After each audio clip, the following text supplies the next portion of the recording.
Qabel l-1920, id-data ta' meta twaffqet l-Għaqda tal-Kittieba tal-Malti li aktar tard saret magħrufa bħala l-Akkademja tal-Malti, nistgħu ngħidu li kienu ħafna sistemi tal-ortografija differenti, ħafna sistemi ta' kitba differenti. Ma kienx hawn mod wieħed standardizzat ta' kif jinkiteb il-Malti. Uħud mis-sistemi użati ta' dak iż-żmien kienu saħansitra jħaltu flimkien karattri mill-alfabet Arbi ma' dak Latini.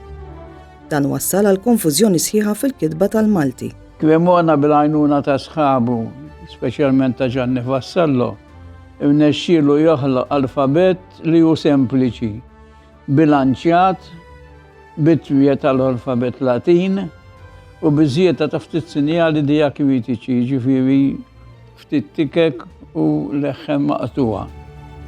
Is-sempliċità tinsab fil-fatt li b'eċċezzjoni żgħar kull littra għandha ħoss wieħed u kull ħoss rappreżentat minn ittra waħda. Sena wara, fl-1921, fil-fatt ġie approvat dan l-alfabet u 3 snin wara, fl-1924, tfasslu ir-regoli tal-kitba bil-Malti fil-manwal tal-ortografija tarif fuq il-kitba Maltija.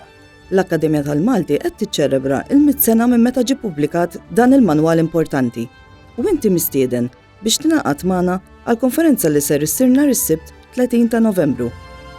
Għal aktar dettalji, żur il-paġna tal-Facebook tal-Akkademja tal-Malti.